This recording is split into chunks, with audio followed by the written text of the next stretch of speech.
வணக்கம் நேயர்களே, அனைவருக்கும் பொங்கல் நல்வாழ்த்துகள். அனைவரும் நல்லா இருக்கணும், நல்லா அமோகமாக இருக்கணும், நல்லதே நடக்கணும் அப்படின்னு நான் கடவுள்கிட்ட நல்லா வேண்டிக்கிறேன். இன்றைக்கி நீங்கள் பார்க்க போகிறது கிராமத்து சமையலில் பாசிப்பருப்பு ரசம். அதுக்கு தேவையான பொருள்கள் 50 கிராம் பாசிப்பருப்பு கழுவி ஊற வச்சுருக்கிறேன். 2 தக்காளி வெட்டி வச்சுருக்கேன்.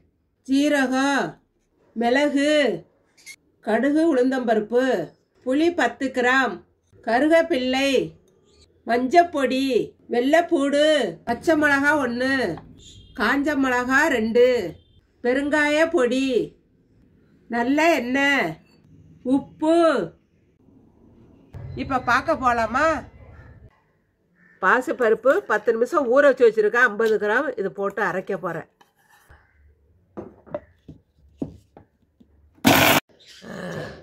அரைச்சாச்சு.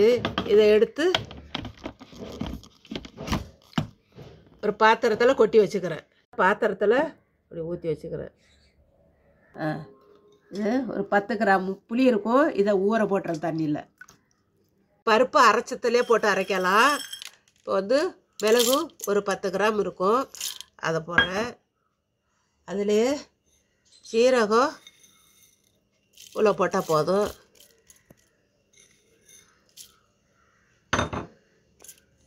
இப்போ இதை நுணுக்கிறேன் நான்.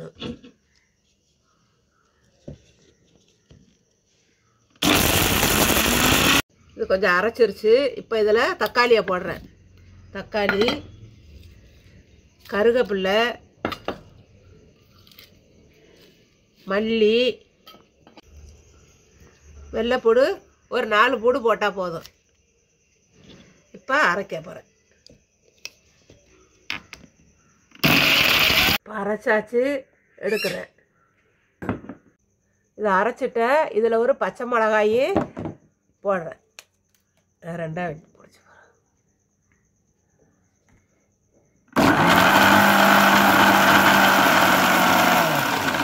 அவ்வளோதான்.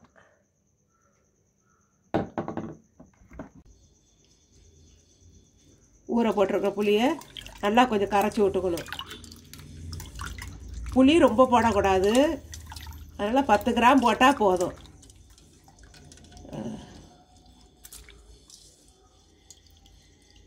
இதை கரைச்சாச்சு. எடுத்துட்டு இதை அரைச்சி வச்சுருக்கேன் பாருங்க, சாந்து இதில் போட்டுறேன்.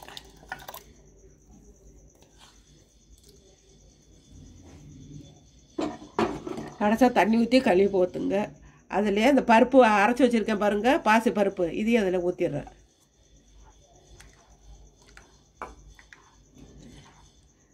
இல்லையா கொஞ்சம் மஞ்சள் பொடி,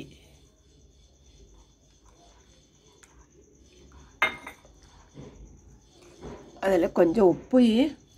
இப்போ கொஞ்சம் உப்பு, தேவையான அளவுக்கு உப்பு போட்டுங்க.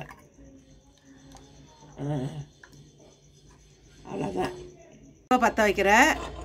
இப்போ எண்ணெய் ஊற்றுறேன். எண்ணெய் ஊற்றிட்டேன், காயிட்டோம். எண்ணெய் நல்லா காஞ்சிருச்சு. 2 காஞ்ச மிளகாயை போடுறேன். இப்போ கடுகு, உளுந்தம்பருப்பு போடுறேன்.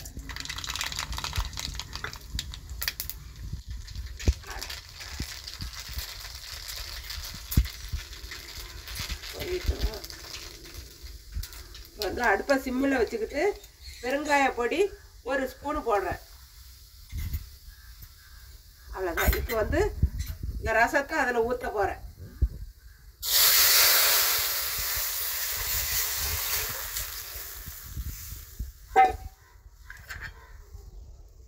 நல்லா கிண்டி விட்டு மூடி வச்சிருங்க.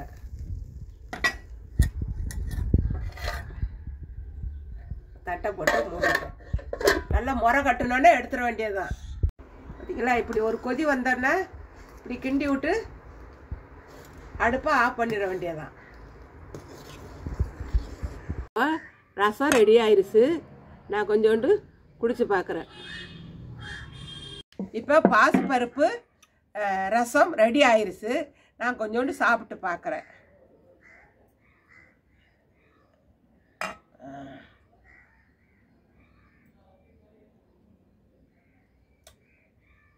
ஆஹா, என்ன சுவையாக இருக்குது. நீங்கள் சாப்பிட்டு பார்த்துட்டு சொல்லுங்கள். நல்ல சுவையாக இருக்கும். வகுத்து புண்ணையும் ஆற்றும். வாரத்தில் ஒரு நாள் பாசிப்பருப்பு ரசத்தை வச்சு சாப்பிட்டீங்கன்னா வகுத்து புண்ணை ஆற்றும்.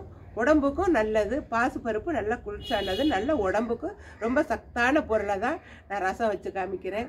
இன்றைக்கி நீங்கள் பார்த்தது பாசிப்பருப்பு ரசம் எப்படின்னு சொல்லி காமிச்சிருக்கேன். அதே மாதிரி அடுத்து ஒரு டிஃப்ரெண்டான சமையலோட உங்களை அனைவரையும் வந்து சந்திக்கிறேன். இந்த வீடியோ பிடிச்சிருந்தா லைக் பண்ணுங்கள், கமெண்ட் பண்ணுங்கள், ஷேர் பண்ணுங்கள், மறக்காமல் சப்ஸ்கிரைப் பண்ணுங்கள். நன்றி, வணக்கம்.